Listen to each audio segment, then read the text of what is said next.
화려한 무대에서 내려오면 틈틈이 아르바이트까지 하는 열혈 청년이랍니다.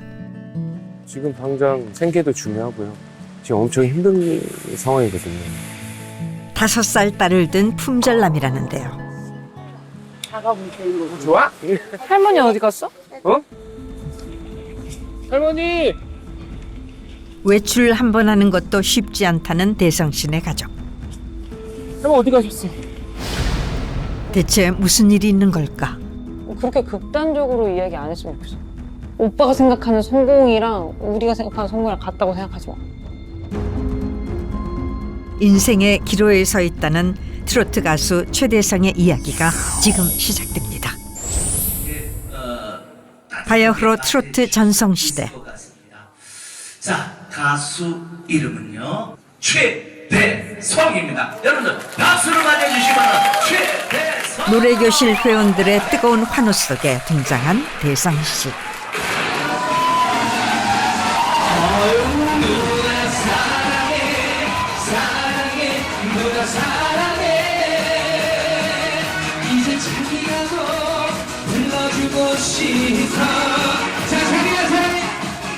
화려한 퍼포먼스와 시원시원한 가창력에 후끈 달아오른 분위기.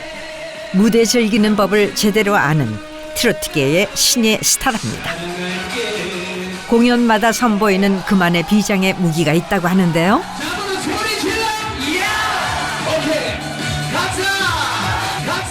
이름하여 물쇼, 대성씨의 트레이드마크랍니다.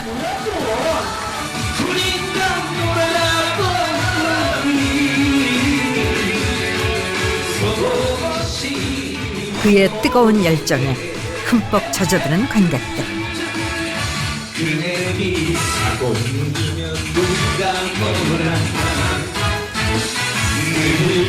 관객이 있는 곳이라면은 그 아무리 작은 무대라고 해도 최선을 다한다는 대성씨.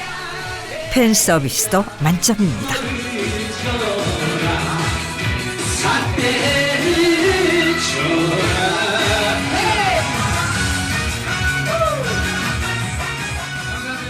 트로트의 기본은 뭐니 해도 흥이죠. 몸을 사리지 않는 그의 무대 매너에 현장은 열광의 도가니가 됩니다. 최고예요. 퍼포먼스 짱, 가창력 짱. 네, 아들 같아갖고 노래를 워낙 너무 좋아. 그런데 무대의 열기가 채 가시기도 전에 바삐 자리를 옮기는 대성씨. 주차장에서 무대 의상을 벗고 옷을 갈아입습니다. 급한 일이라도 있는 걸까요? 지금 제가 한 군데 지금 약속을 잡아놓은 데가 있는데 늦으면 큰일 납니다. 안 돼요. 대체 어떤 일정이기에 행여 늦을까 긴장한 기색이 역력합니다.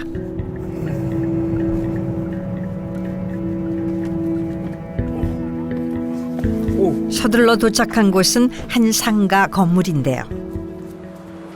사장님! 왜 이렇게 늦게 왔어? 지금 차 빨리 해야 되는데. 아니 이게 지금 제가 지금 오다가 차가 좀 막혀갖고 아, 시간 너무 늦었어요. 이제 손님 빨리 나가야 되니까 조금 빨리빨리 진행하자고. 도착하자마자 숨도 고르지 않고 바로 일을 시작하는 대성씨. 세차 아르바이트를 하러 왔답니다. 7년차 트로트 가수로 한창 입지를 다지고 있는 그가 아르바이트를 하는 사연은 뭘까요?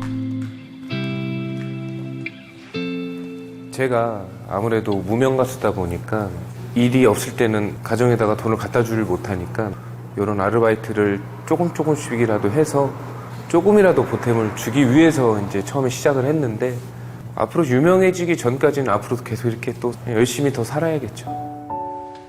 가수 일정이 불규칙한 탓에 지인에게 부탁해 틈틈이 아르바이트를 하고 있다는 대성씨. 택배 상하차부터 신문 배달까지 해왔다는데요.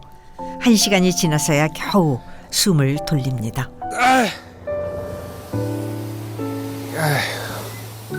모처럼 찾아온 휴식 시간. 누구에게 전화를 거는 걸까? 여보. 뭐해? 사랑하는 아내랍니다. 별일 없어? 아니 목소리가 안 좋은데?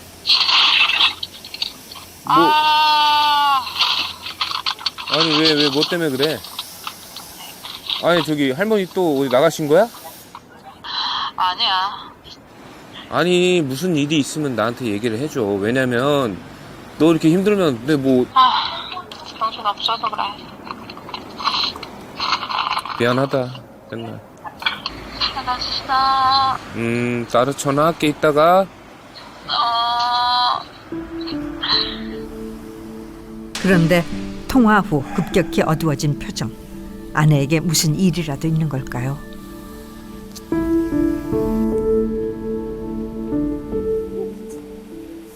외할머니께서 지금 치매를 또 앓고 계셔요. 그래서 아내가 아기도 봐야 되고 지금 할머니도 지금 같이 돌보고 있는 상태예요. 그러다 보니까 아무래도 많이 힘들 거라고 저는 생각이 돼요. 6년 전 결혼에 골인해 5살 된 딸까지 뒀다는 대성 씨. 어린 딸과 치매에 걸린 할머니를 홀로 돌보는 아내가 늘 걱정이랍니다. 그래서 제가 조금이라도 집에 가서 좀 도와주고 싶은데 또 형편이 또 그런 형편도 안 되고 또 한편으로는 또 금전적인 것도 제가 많이 풍족하게 해주질 못하다 보니까 그러니까 저는 꼭 죄인 같아요. 죄인. 그날 밤 노래교실 공연에 아르바이트까지 소화하느라 지친 몸을 이끌고 귀가한 대성 씨. 집안은 반겨주는 이 없이 적막하기만 합니다. 주무시네.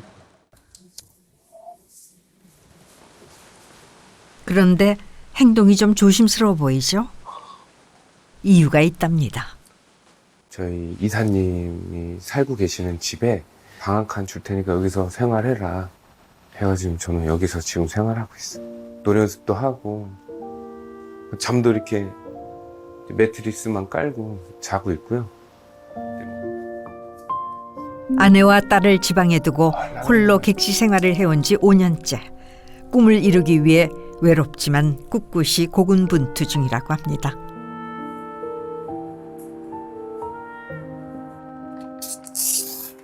근데 왜 방에서 이렇게 밥을 먹어요? 이사님이 주무시니까 아무래도 피해 안 주고 싶어서. 네. 왜냐면 이렇게 밖에서 막 먹으면 편하긴 한데 시끄러우면 또 잠이 또 깨시더라고요. 어릴 때부터 조용하고 내성적이었다는 대성 씨. 가수가 될 줄은 상상도 못했다고 합니다. 저희 아내가 저한테 느닷없이 오빠는 꿈이 뭐야? 그러는 거예요. 사실 오빠는 저기 가수가 되고 싶어. 했더니 그래? 알았어 하더니 다음날 바로 전북대학교라는 대학교 앞에 연습실, 노래하는 연습실을 4개월치를 보내가지고 끊어버린 거예요. 연습하라고. 처음에는 작은 대회 시장이라는 가요제에서 거기서 1등을 하고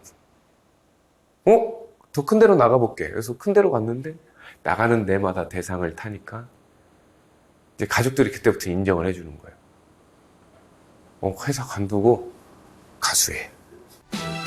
평범한 직장인이었던 그의 재능을 알아본 건 아내였습니다. 든든한 내조 덕분에 노래 경연에서 5연승을 달성하며 화제를 모았죠. 한 송이 꽃이라면 향기라도 있을 텐데 이것저것 아무것도 없는 잡초라네. 이후 탄탄한 실력과 성실함을 무기로 다양한 방송에 출연하며 얼굴을 알려왔는데요.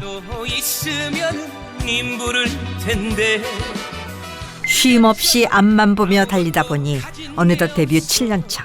그런데 최근 고민이 많답니다. 제가 가수로서 성공하는 것만 답이라고 생각했어요. 그러다 보니까 점점 가족이랑 멀어졌어요. 가수로서 성공이라는 기준이 어떻게 될지 모르지만 하다 보니 좀 어떻게 보면 지금이 제일 좀 많이 위기가 오지 않았나 생각이 들었어요. 다음 날 여보 나왔어. 대성 씨가 3시간을 달려 집을 찾았습니다. 할머니 안녕히 주무셨어요? 할머니 아이고, 언니 좀. 오래간만에 갔다는데. 왜 안 오나, 왜 안 오나. 왔어. 그런데 딸, 일로 와. 어색한가 봐, 오랜만에 오니까. 빨리 인사해. 딸아. 자꾸 엄마 품만 파고드는 딸. 일로 와, 아빠한테. 아빠 안 보고 싶었어? 일로 와.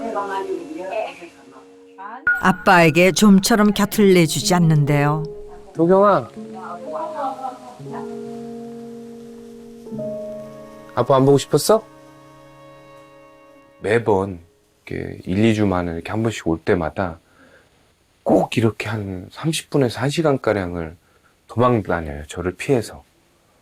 그래서 그게 좀 많이 속상하다고 생각이 됐는데 한편으로는 제가 그렇게 해주지 못했으니까 아빠로서. 그래서 뭔가 좀 제 잘못이기도 하고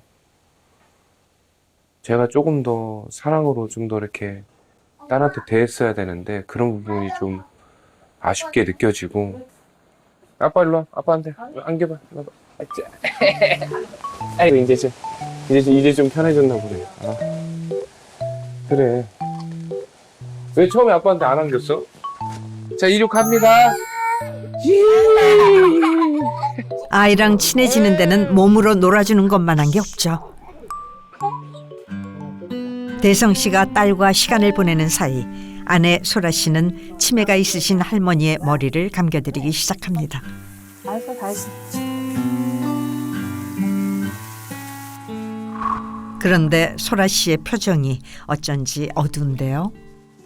잠깐 오면은 애기 봐주고 애기랑 놀아주고 이러니까 저도 잠깐 숨 돌릴 시간이 생기니까 좋고 그러면서도 뭔가 그런 속상하고 서운한 것도 계속 있다 보니까 이제 신랑이 오면은 와 웃으면서 환대해 주는 게 잘 안 돼요.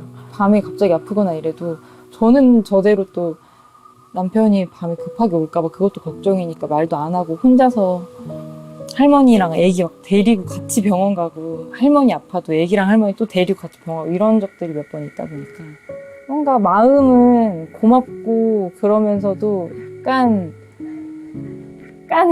그런 미움도 사실 없지 않죠. 그러니까 천천히. 잠시 후 오랜만에 네 식구가 함께 시장에 나왔습니다. 차가 불때인 거지. 할머니 여기 날도 추운데 제가 옷 한번 해드릴까요? 조끼 하나 해드릴게. 자, 한번 걸쳐보셔. 우와! 할머니 봐봐요. 됐어? 너무 잘 어울리는데?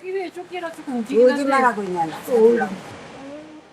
종일 집에만 있는 가족을 위해 대성 씨가 나선 겁니다. 자, 도경이가 원하는 거 내려와서 골라주세요. 우야, 엘사도 있어.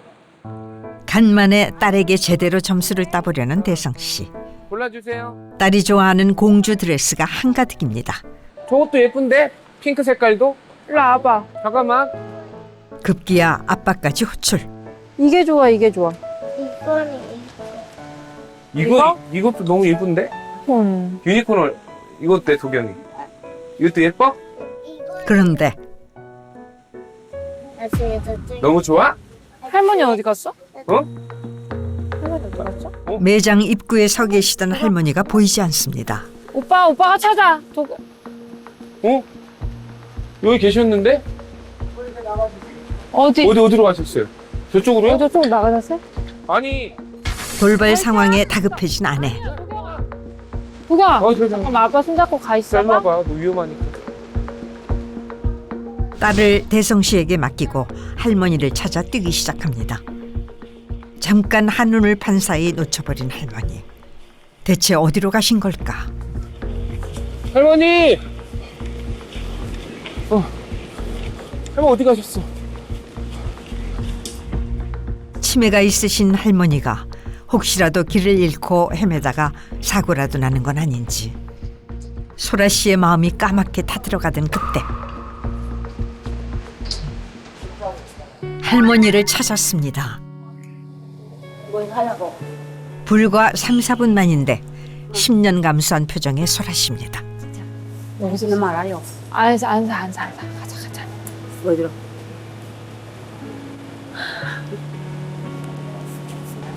어디로 갈까? 저기로. 도경이 아까 옷 샀는데 다시 가자. 가봐. 응. 근데 어머니 왜 오신 거예요? 할머니 왜 왔어? 네가 데리고 왔잖아. 내가 데리고 왔어? 그럼. 누가 데리고 왔어? 내가 데리고 왔구나. 그렇지? 내가 데리고 왔지? 응. 여기 있어. 아! 할머니! 어디 가셨었어? 여기 있어. 괜찮아. 뭐 어디 멀리 안 갔어. 안 다치셨어, 어디? 아, 괜찮아. 멀리 갔어. 아, 그래, 나 깜짝, 열날 데리고 왔어. 나 진짜 깜짝 놀랐잖아. 그게 말도 안 해. 일단, 가자. 다행이네. 가자. 나가시. 내가 애기 보고 있을 때는 신랑이 잘 보거나 했어야 되는데. 미안해, 할머니. 내가 저기, 응. 정신이 없어가지고, 할머니 저기, 어디 간지 모르고 있어. 미안해. 아니야. 어디 얼른 가자. 하면 어디 가면 안 돼. 안 가. 집에 있을 때도 혼자 둔 적이 없어. 안 가. 근데 나 잘 때 어디 나가고 그랬잖아. 그때는 옛날이지. 밤에 둥글어져서 여기 다 피났잖아. 할머니 피났어. 자꾸 기억의 조각을 잃어버리는 할머니를 언제까지 곁에서 돌볼 수 있을지 부부의 고민이 깊어갑니다. 그날 오후 한번 찬바람을 쐰 탓일까요? 코가 잔뜩 막힌 도경이 10가지 오르기 시작합니다. 한참을 칭얼대며 엄마만 찾는 딸. 아무것도 해줄 수 없는 아빠는 애가 탑니다. 이거 아빠한테 하나 줘. 독박 육아하고 힘든 내색을 저한테 웬만하면 잘 안 해요. 안 하려고 하고 티를 안 내요. 제가 걱정할까봐, 그리고 또 노래하는 데 있어서 집중을 못할까봐 자기 스스로 이렇게 맨날 삭히는 것 같아요. 저희 아내에게는 죄인이고 저희 딸에게는 항상 나쁜 아빠인 것 같아요. 그날 밤 집안 공기가 무겁게 내려앉았습니다. 아니, 나는 요 근래 내가 좀 힘들었어, 요즘 많이. 아, 힘든 건 왜 이리 힘들지? 아니, 오늘도 아침에 할머니 그렇게 따로 가신 거고 나 진짜 너무 놀랐는데 자기한테나 도경이한테나 해준 게 없잖아. 그래서 나는 그 부분이 좀 많이 걸려. 어렵게 말문을 여는 대성 씨. 대체 무슨 말을 하려는 걸까요? 내가 지금 성공하겠다고 지금 서울로 떠난 지가 딱 5년 됐는데 계속 실패를 겪고 있더라고. 내 기준에서는 오빠는 지금 이미 가수로서 어느 정도 성공한 거야? 가수가 됐잖아. 그리고 음반도 냈고 오빠 알아주는 사람도 있고. 어떻게 보면 이 가수라는 그 길이 내 적성이 아닐 수도 있다는 생각이 요즘 좀 많이 들었어. 그래서 남편이 그런 고민을 하는 줄은 꿈에도 몰랐습니다. 할 말을 잃은 소라 씨인데요. 그만둬야 되겠다. 사람들 앞에서 노래하는 거 좋아 안 좋아? 그렇지. 어떻게 그게 적성에 안 맞는 거야? 내가 이게 막 그냥 푸시가 아니라 뭐 내 욕심이라고 느껴질 정도로 오빠가 자꾸 이렇게 얘기하면 내가 그런데 사실 나는 오빠가 그만둔다 해도 나는 억울해. 그렇게 극단적으로 이야기 안 했으면 좋겠어. 그리고 꼭 오빠가 생각하는 성공이랑 우리가 생각하는 성공이랑 같다고 생각하지 마. 결국 자리를 박차고 일어서는 아내. 그녀는 지금 어떤 마음인 걸까?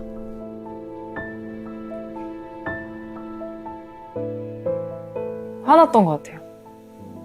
정말 하기 싫고 너무 힘들고 나랑 적성이 안 맞고 안 좋아. 그러면 오케이. 그런데 그 이유가 제가 힘들어서 이유가 그런 거라면 저는 조금 반대예요. 며칠 후 대체 여긴 또 뭘 하는 곳일까요? 오늘은 포장 아르바이트를 하러 왔답니다. 아내와는 아직 냉전 상태. 마음이 심란할 땐 몸을 움직이는 게 최고죠. 그런데 가수는 정말 그만둘 생각인 걸까요? 제가 노래를 하고 있지만 지금 그래서 뭐라도 해서 살림의 보탬이 돼야 되지 않을까 생각합니다. 어린 시절 홀로 간직해온 꿈을 아내의 응원으로 나이 30에서야 펼치기 시작했습니다. 어렵게 결정한 만큼 쉽게 포기할 순 없는데요. 두려움도 있답니다. 기약이 없는 것 같아요. 이 가수로서 뭔가 성공한다는 거는 제가 20년 후에 잘 될지 5년 후에 그 1년 후에 잘 될지 모르다 보니까 그냥 항상 희망 고문인 것 같아요. 그날 저녁 아내의 데이트 신청으로 단둘이 외출을 한 부부. 아직 분위기가 서먹한데요. 아니, 나도 뭔가 힘내라고 이야기를 하고 싶은데 영상 편지를 썼어. 깜짝 편지를 준비했답니다. 여보, 오빠랑 처음 연습실 갔을 때 기억나? 아니, 무슨 데뷔 무대도 아니고 음반이 나오고 그런 것도 아니었는데 너무 신나하는 그 모습에 딱 마음을 먹었던 것 같고, 그게 이제 여기까지 왔던 것 같아. 그리고 그거는 너무너무 막 미안함으로, 죄책감으로 오빠의 일상이 오빠 현재에 집중하지 못하는 상태가 되는 거는 나는 바라지 않아. 그러니까 너무 미안해 하지만 말고, 여보가 노래를 하고 싶고 사람들 앞에서 노래 들려주고 싶고 그 마음이 변치 않는다면 나는 계속 힘들어도 계속 응원을 해줄 수 있을 것 같아. 아빠 화이팅 해줘. 아빠, 잠시 잊고 있었나 봅니다. 설아가 응원해준다면 끝까지 한번 달려보려고요. 외롭고 치열한 삶이지만 포기하지 않을 수 있었던 건 사랑하는 가족 덕분. 양옆에 날개를 달고 다시 힘차게 날아오르길 응원합니다.